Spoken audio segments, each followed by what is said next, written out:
Hey guys, sorry about my appearance. I just got out of the shower, but I felt like since it was kind of fresh in my mind, I had some time to kind of think this over and calm down from the situation. It'd be a good time to make a story time about it because I I wanted to wait until I could actually go over things clearly and kind of assess the situation and figure out what actually happened. So, just so everyone knows, kind of a preface to the story, I am new at working for a hotel as a night auditor and front desk clerk. I'm not going to say which hotel, where, anything like that, just for, privacy reasons for the hotel itself and for myself and other employees there. I've only been there for a few weeks. I've only been training part-time. I only have had one other day where I was working alone on a shift. And that was not as a night auditor. That was as an evening front desk clerk. So this was my first day as night auditor. I had only trained for 3 days for night auditing prior, and so you could see how I might be a little nervous and, anxious about the situation. And for those of you who don't know already, I do have anxiety.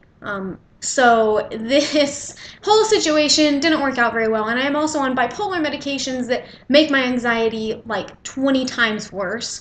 So I'm actually looking into getting on something else, but that's aside the point. So basically, I go into work, and if you've never been in a situation where you've learned about night auditing or how to do it, there is pretty much a separate system you have to get into in order to perform any of the night auditing functions.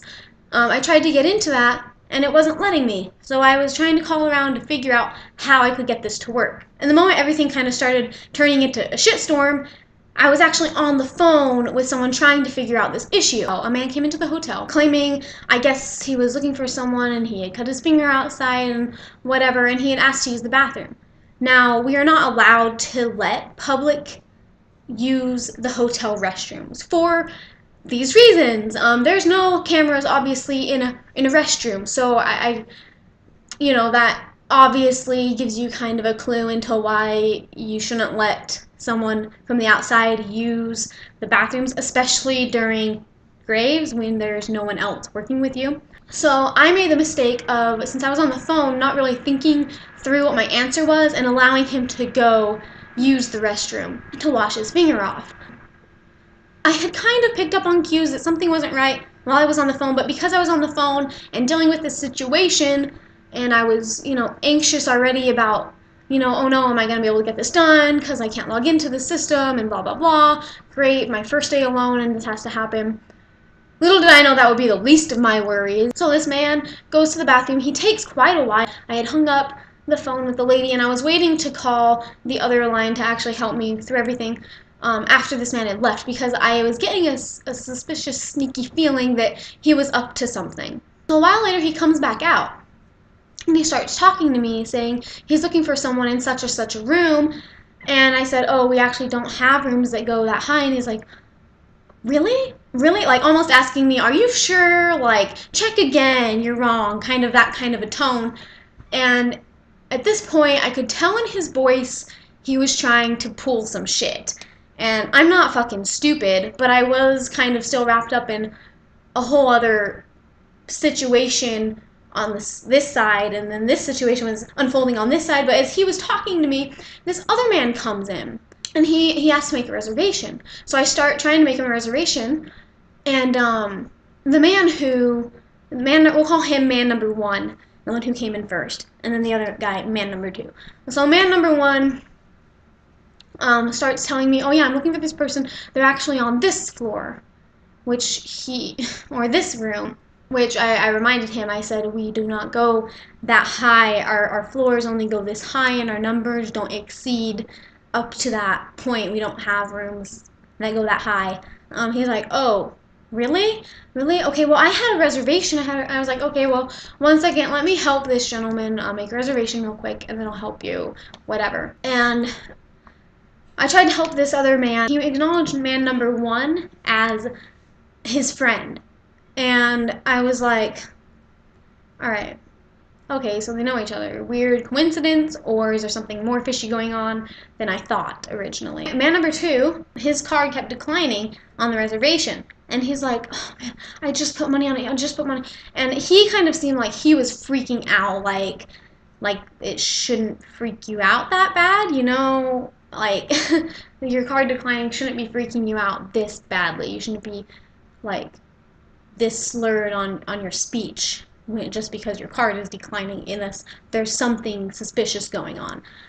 So I knew something was going on. He said, okay, well, I'm gonna go check on this and whatever, blah, blah, blah, I'm gonna go call my banker, whatever. So he goes out, and his friend was like, oh, you know, I said, all right, I need the last name and the room number of the person staying. If you can't give that to me for privacy reasons, I cannot let you upstairs to anybody in the hotel room. And he's like, oh, well, I actually had a reservation made earlier. I had this reservation. And he kept talking like that, like rushed, kind of confusing. Nothing made sense. He said his reservation was like for Selena Gomez. Obviously, that's bullshit. So I was like trying to make out what he was saying. Hold on, I need to eat because I am starving, shaking. So 1 minute, I'll be back. Okay, I'm back, I've eaten, I have life source within, and I am rejuvenated. So, I'm going to continue the story. Where I left off, man number 2 had left, and man number 1 had been kind of like trying to weasel his way into the hotel with a bunch of bullshit made up crap. Or after this, man number 2 had left, man number 1 tried a couple more times, and then he left. And then they kind of walked off to where I couldn't really see them. A little bit later, I saw man number 2 walking up, and I thought I had seen man number 1 next to him. I wasn't really paying that much attention because they were friends, and I assumed that they were coming in together. And I don't know why I actually let them in. I think it was, caught in the moment, I was just kind of confused. I was still trying to figure out this whole situation with the night audit system, and I was frustrated, and I was anxious, and I don't think I was paying a ton of attention to who was at the door, and I let them in, and, because he was making a reservation, and he said he was going to check on his card, I let him back in, like, not really thinking about it. In hindsight, had I been in a more clear state of mind, I would have gone on the intercom system out to the doors and said, you need to leave, you're on camera, I'm going to call the cops if you don't leave. Through my mind, it flashed, I can't threaten them with calling the cops. 1, the doors that lead inside, you can pull open. 2, what if they had a weapon on them? And I threatened to call the cops. I don't have anything on me. I forgot my mace that I know we're not actually supposed to have, but just being in that situation, if they're going to get mad at me for defending myself, then they can go suck a dick, basically. So I didn't have anything on me. If they would have had a weapon and I threatened them and they pulled a weapon out on me, what would I do? I could call 911, but I might be dead by the time they get there. I let them in, and I kind of looked down at the computer and wasn't paying a lot of attention. In my peripheral, I thought I saw him, man number 1 walk down the hall, but I looked up and saw man number 2 coming in, and I thought, well, maybe it was just him there and I saw wrong, because it's not really a clear view to the doors from where I was at. So I don't know, I didn't read into it as much as I actually should have. But I also read into things way too much, and I've been trying to kind of pull myself back from that, so that may have been subconsciously my way of like, you're reading into things, don't worry about it, you're just freaking yourself out. But this other man came in, I was like, I'm sorry, I can't get it to work for you, it's not authorizing, it keeps declining, I can't get you the room. But at the point I said that, I knew there was something going on, because I was like, no, I know I saw someone, I know I did. So, I just stopped even trying for him. I was just clicking on random things, making him think I was trying, and swiping his card, making him think I was trying. I was like, you know what? It's not letting me. I'm so sorry. I can't get you a room tonight. I'm sorry. He left. He's like, okay. He left. He walked outside and got in this big, black, expensive truck. I mean, it may have been a diesel. Like, it was a nice truck. And I was like, that's weird. He's dressed like a freaking bum. His card is declining. They had walked up before. There were no vehicles out there the first time around. I saw a white car pull up. Another guy came in, asked about a room. He left. I thought maybe he knew the other guys, but I don't I don't know if he did. I don't think he did. I don't think he knew him. He was kind of just innocent, walk in, walk out. A few moments later, I get a call from a guest, and I was like, "Oh, guest services," and she says, "Hi, there's a man outside my room, and he's trying to get in, and uh, we are not expecting anybody." And she was really scared, and I was actually surprisingly very calm, and I said, "Okay, ma'am, stay calm. Don't try not to freak out. Don't open your door. Don't go outside of the room. Just stay where you're at, and I'm gonna call for help, okay?" And she's like, "Okay, thank you." And I was like, "Okay, I'm gonna let you go." So I let her go, and I called 911. The operator picked up, and at this point, this is when I started shaking. I didn't want to sound frightened talking to a guest because I didn't want them to freak out. But as soon as the operator picked up, I was like, "Hi," like just oh my god, like just spitting it all out. And she's like, "Okay, okay." Trying to clarify some details. I mean, I was speaking clearly and slowly, but I was shaking. Like there was a few things that kind of came out slurred, and then I went back and like said them again and again until they came out right. And I went through everything with her, and she's like, "Okay." And right before the police showed up, she said, "There should be some police vehicles pulling up in a couple of minutes. Let me know when they're inside, okay?" And I said, "Okay, yeah, they just pulled up as you said that, and they're coming inside." And she said, "Okay, I'm going to let you go, and they'll handle it from there." I was like, "Okay." This whole time I was whispering to her. I just had this feeling I shouldn't speak at a normal tone. I was like, "Hi, there's a man in the hotel." And that's how I was talking because I had this feeling like he's around the corner.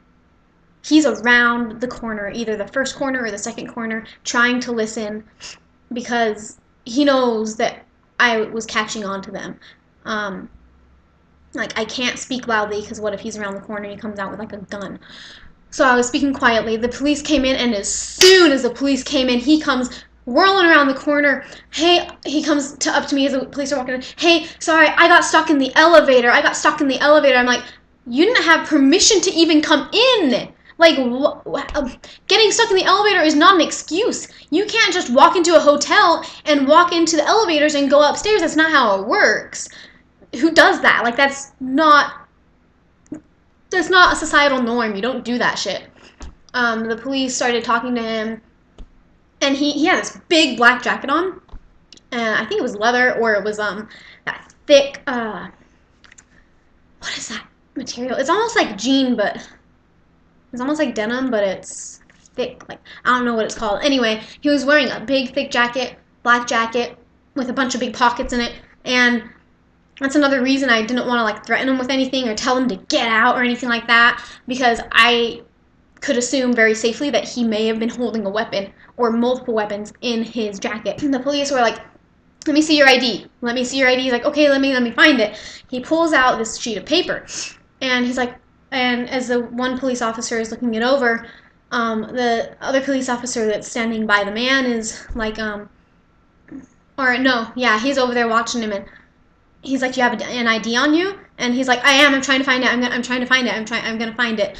It's somewhere. I just can't find it. I'm gonna find it." And he just kept talking and talking and saying the same things over and over again. "I was stuck on the elevator. I'm sorry. I was stuck on the elevator.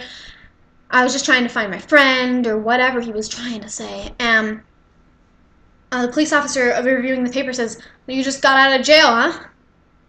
And the man goes, "Oh yeah, this morning I got out," like nonchalant, like, "Oh yeah, by the way, this morning I got out of jail, huh? Want to give me some ice cream?" I was like, "You don't see something wrong with this?" And the police officer that was next to him, he's like, "You're just talking in circles, man. You're talking circles around yourself. You're not making any sense."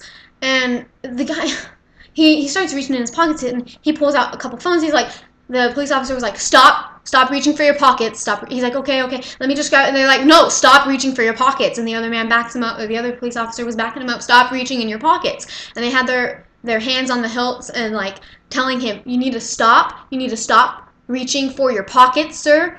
And he's like, "Okay, well, this phone I got to listen to music from my sister, and this phone I got from my friend Megan, and I have," and he goes reaching in his pocket, and he's like, stop reaching for your pockets. What do we tell, we told you to stop reaching for your pockets, you dumbass. And he's like, okay, well, can you grab it for me? And so he grabs it out, and it's a phone. And like, why do you have 3 phones on you? You just got out of jail, you're tweaking, you are trespassing, and you have 3 phones on you, and you're giving people information that they never asked for. This is really bad lighting. Anyway, and so the officer by him, as things were kind of calming down, he's like, all right, dude, whatever you're on, you need to stop. You need to get off that. And the man says, I know, man, I'm trying. And he's like, okay. And he's like, starts trying to walk away. Like, you need to stop. You're trying to walk away. You need to stop trying to walk away. We haven't released you. You have to stay where you're at, The man's like, I'm just trying.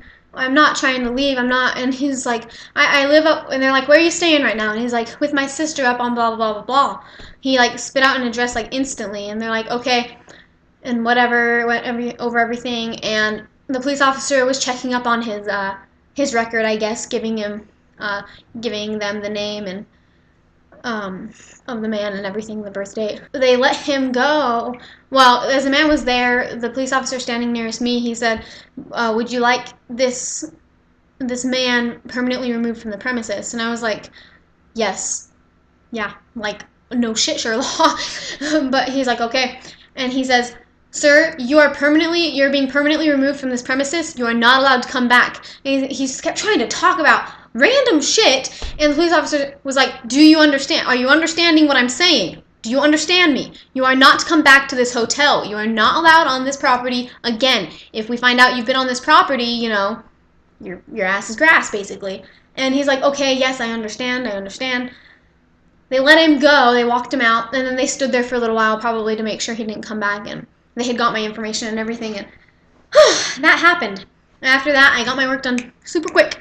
But, I mean, that all unfolded in a matter of 45 minutes. It was insane, and it all happened so fast, and I'm just glad nothing more serious happened, because in those sorts of situations, you don't know. You don't know if this man could have had a weapon. He was just released from jail that morning. He was on drugs, and he was trespassing. He had 3 phones on him. He couldn't talk clearly. He kept saying the same things that I had already disputed and said, no, that's not a thing. We don't have that room. We don't have this reservation. He kept trying to insist. I'm like, are you sure you don't have the wrong hotel? Like, there's tons of hotels. And they're like, no, it's this one. Like, what is so special about this hotel? Why would you go up and bang on a door? What enticed you to do this? Like, I can't wrap my mind around what they were trying to do. Like, were they trying to, like, get a hotel room for the night for free or something? I don't know. It was absolutely ridiculous. I have no idea what was going on. But thank God the one guy's out of the picture. If that other guy shows up, I'm going to tell him, hey, your friend was permanently removed from this place, and I gave him your information too. I didn't, but scare him. I gave him your information too. You're on camera, and they said if I see you again to tell you need to be removed, or I can call them and they will come remove you permanently themselves. Like I am not going to fuck around with that shit. So anyway, that was my story time about having called the cops at work on my first day on the job alone. It was exciting, let me tell you. And like telling other people the story, other than like my family, people were just like my coworkers, oh man, that's crazy. The last night auditor that trained me said he only had 2 crazy things happen to him in the 5 years he's been there, and the 2 things he told me were nowhere near what I just experienced. A man coming in to buy a few snacks and reaching into his backpack for a wallet, but seeming kind of sneaky, and then telling him to get out and he leaves. That's not anywhere near what happened. Like, when you have 2 people involved against you, much bigger than you, men, like you're a small little female, they might be armed, they just got out of jail, they're on drugs. What? My luck, right? My fucking luck. I must have been a horrible person in my past life.